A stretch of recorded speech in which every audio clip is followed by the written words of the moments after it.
Hello friends, मैं संजीव और आप सबका सभी सोशल मीडिया प्लेटफॉर्म पर स्वागत करता हूं। और आज हम लोग बात करेंगे हिंदी व्याकरण। ठीक है, हिंदी व्याकरण उन सभी के लिए उपयोगी होगा यह वीडियो, जैसे आप क्लास 6 से लेके यानी आप 12th तक की एकेडमिक क्लास में हो या फिर आप कंपटीशन की तैयारी कर रहे हो ऐसी जिसमें हिंदी व्याकरण आपकी अनिवार्य हो। जैसे अभी MP पटवारी का आया हुआ है वैकेंसी, जिसमें हम आपको कंप्यूटर सब्जेक्ट की सीरीज ला चुके हैं, जिसको कंटिन्यू वीडियोज जा रही डेली।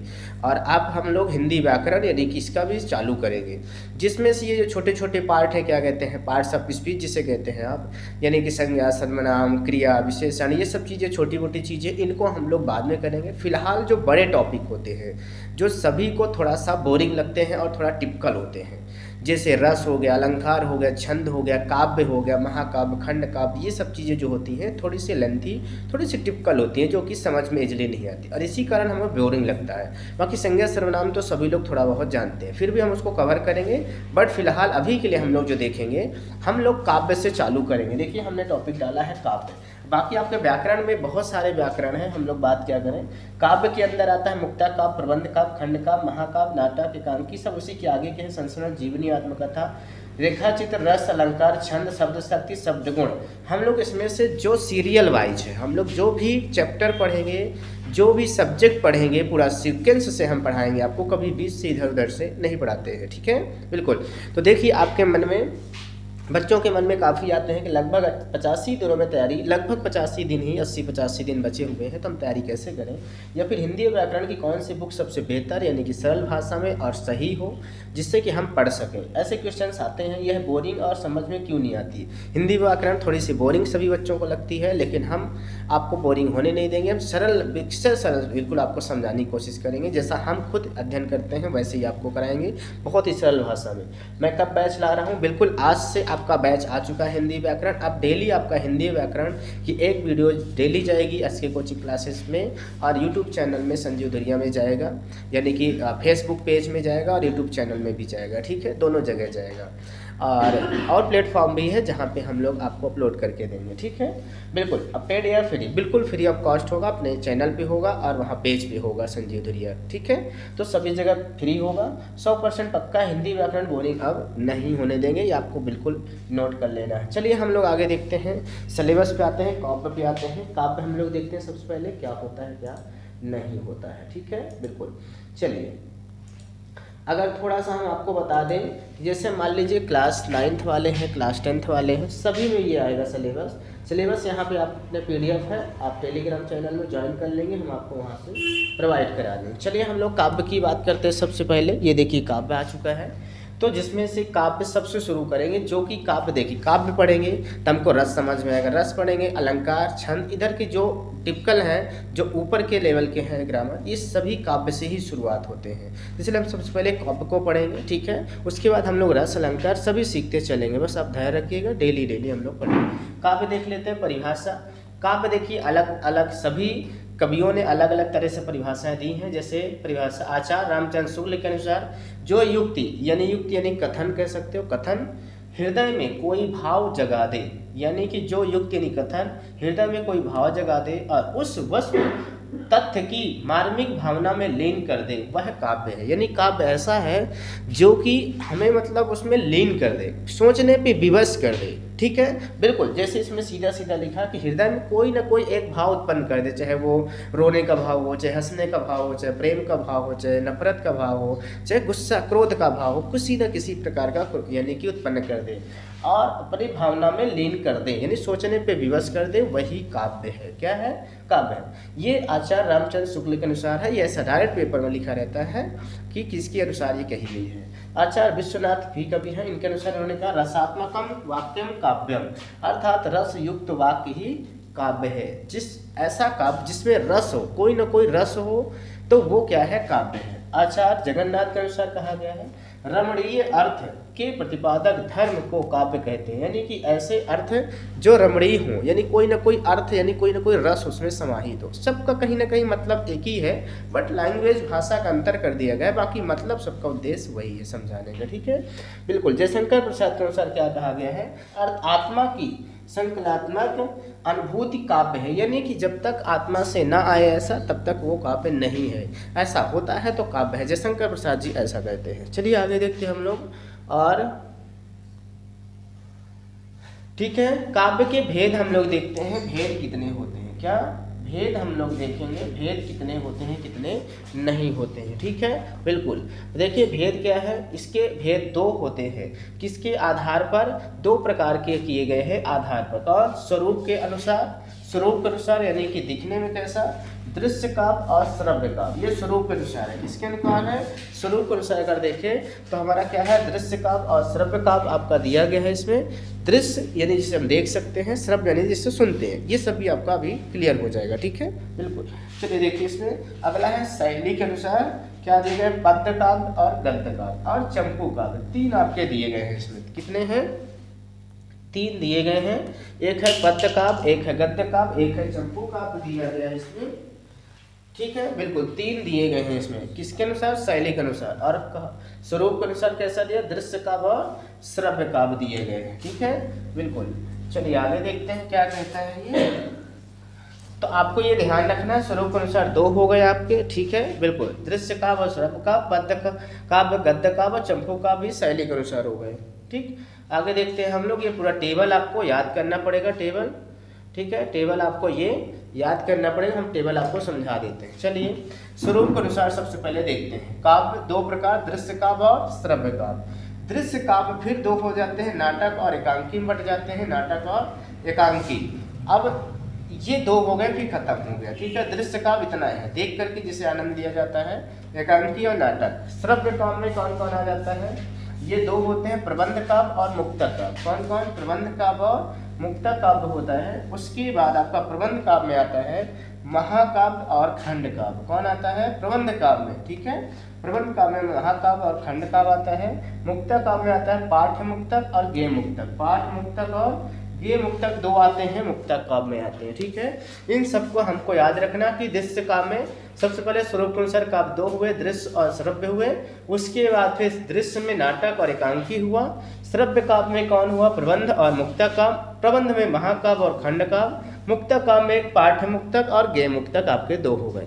इन सबको हमको बखूबी याद रखना है, जिससे हमें कोई समस्या आगे ना हो। जितना ज़्यादा आप ध्यान लगाएंगे, बहुत ही इजी वे में हम आपको नोट्स प्रोवाइड कराएंगे और ये चीज़ें आप देख पाएंगे। पीडीएफ इसकी मिल जाएगी अपने टेलीग्राम चैनल के लिंक यहाँ पे आपको, आप जुड़ जाइए, पटवारी वाले में जुड़ जाइए या फिर आप मैथ्स एकेडमी में जुड़ जाइए, ऐसी कोचिंग क्लास किसी में जुड़ जाइए, वहाँ पे आपको पीडीएफ इसकी मिल जाएगी। ठीक है, बिल्कुल, चाहे व्हाट्सएप ग्रुप में चाहे आप टेलीग्राम में। चलिए देखते हैं हम लोग श्रव्य काव्य क्या होता है। सबसे पहले क्या देखते हैं, श्रव्य काव्य क्या होता है। श्रव्य काव्य देखते हैं, ऐसे काव्य जिनका आनंद पढ़कर या सुनकर लिया जाता है। ऐसे काव्य जिनका आनंद पढ़कर या सुनकर लिया जाता है उन्हें श्रव्य काव्य कहा जाता है। ये देखिए, पढ़कर या सुनकर, पढ़कर या सुनकर श्रव्य काव्य कहलाते हैं। पढ़कर या सुनकर लिया जाता है आनंद, उन्हें श्रव्य काव्य। जैसे महाकाव्य को हम सुन करके और पढ़कर आनंद लेते हैं, खंड काव्य को भी, मुक्तक काव्य को भी, प्रबंध काव्य को कहानी को पढ़कर या सुनकर आनंद लेते, उपन्यास है, ये सब क्या है, श्रव्य काव्य है। क्या है, श्रव्य काव्य है, इनको हम लोग पढ़ करके आनंद लेते हैं। ठीक है, आगे देखते हैं हम लोग। ये आपके श्रव्य काव्य हो गए। श्रव्य काव्य के भेद, श्रव्य काव्य के भेद कितने हैं ये देखते हैं। श्रव्य काव्य दो प्रकार के होते हैं, प्रबंध काव्य और मुक्तक काव्य। आपने पीछे देखा है, चार्ट में हमने आपको लिखा है। चार्ट इसलिए बनवा दिए ताकि आपको ध्यान से उतरे ना पूरी तरह से। ठीक है, बिल्कुल। तो ये चीज़ें हमको समझना है। यहाँ पे हम लोग सबसे पहले काव्य में देखा था स्वरूप के अनुसार, शैली के अनुसार। ठीक है, उसी के आधार पर हम लोग चल पड़े हैं। अब श्रव्य काव्य के दो प्रकार, प्रबंध काव्य और मुक्तक काव्य हो चुके हैं। अब हम लोग प्रबंध काव्य देखेंगे क्या होता है। इसका मतलब प्रबंध और मुक्तक, प्रबंध है बॉन्ड और मुक्तक है फ्री। ठीक है, यहाँ पे नाम में ही लिखा हुआ, कैसे याद रखेंगे, प्रबंध यानी कि मैनेजमेंट यानी कि उसमें बॉन्ड होगा और मुक्तक यानी फ्री होगा। ठीक है, प्रबंध काव्य क्या होगा, परिभाषा। प्रबंध काव्य में कथा वस्तु के अनुकूल घटना विशेष का क्रमबद्ध रूप से काव्यात्मक वर्णन होता है, यानी इसमें क्रम से वर्णात्मक होता है। ये नहीं कि कहीं से बीच से कोई भी कुछ बोले जा रहा, नहीं, इसमें सब सीरियल वाइज सीक्वेंस से होता है। ऐसे कोई भी कंटेंट अगर हम आपको दे रहे हैं, अगर हम सीक्वेंस बेसे में और बढ़िया से नहीं देंगे तो आप क्यों आएंगे दोबारा देखने, बिल्कुल नहीं, ठीक है ना। तो बिल्कुल ऐसे ही होता है प्रबंध काव्य में कथात्मक कथा वस्तु के अनुकूल घटना विशेष का क्रमबद्ध रूप से काव्यात्मक वर्णन होता है, उसे हम क्या कहते हैं, प्रबंध काव्य। जैसे रामचरितमानस, बिल्कुल राम के बारे में शुरू से लेकर के अंतिम तक पूरा बताया गया है रामचरितमानस में, वैसे इसी को कहा जाता है प्रबंध काव्य, ठीक है। प्रबंध काव्य के भेद, प्रबंध काव्य भी दो होते हैं, महाकाव्य और खंड काव्य होते हैं। ये दो में बट गए, आपको सभी को बिल्कुल ध्यान रखना है कौन कितने भाग में बट रहा है, ठीक है। दो भेद में होते हैं, महाकाव्य और खंड काव्य होता है। महाकाव्य खंड काव्य देख लेते हैं क्या है। महाकाव्य, महाकाव्य में मानव के संपूर्ण जीवन का चरित्र चित्रण होता है, पूरे मानव जीवन का। महाकाव्य मतलब महाकाव्य जिसमें 8 सर्ग से ज़्यादा होते हैं, ठीक है, 8 सर्ग से ज़्यादा होते हैं। महाकाव्य में मानव के संपूर्ण जीवन का उद्देश्यपूर्ण चित्रण होता है, पूरा जन्म से लेकर मृत्यु तक।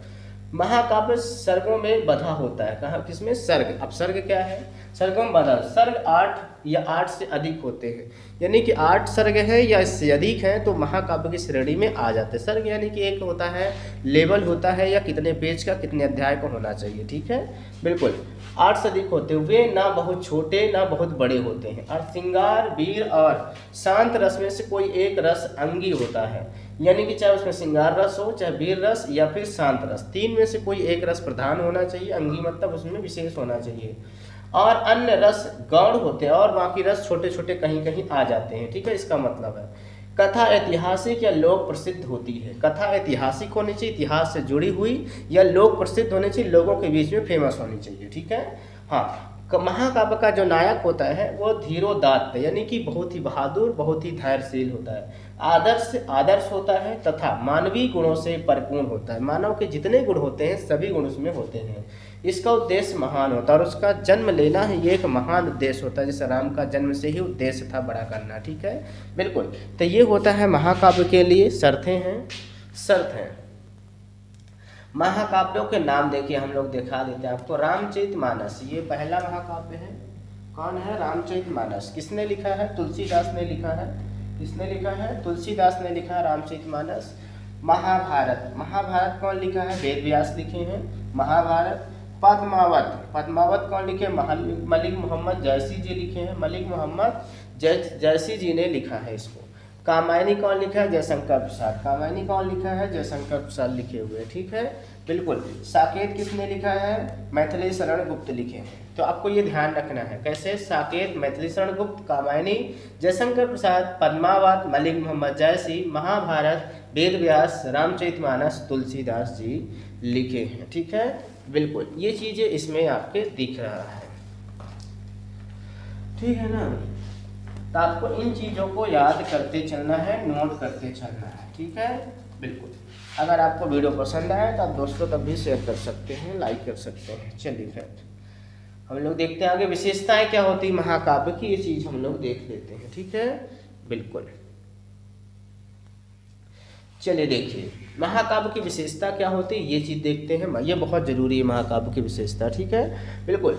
तो इसमें देखिए महाकाव्य में मैंने पहली बात बताया आपको कि इसमें जो नायक होता है बहुत ही फेमस होता है, बहुत ही धीरोदत्त होता है, बहुत ही बलवान, और उसको उद्देश्य पहले से ही महान होता है, ठीक है। इसमें 8 सर्ग या 8 से ज़्यादा सर्ग होने चाहिए। देखिए महाकाव्य में 8 या उससे अधिक सर्ग होते हैं, पहली विशेषता है।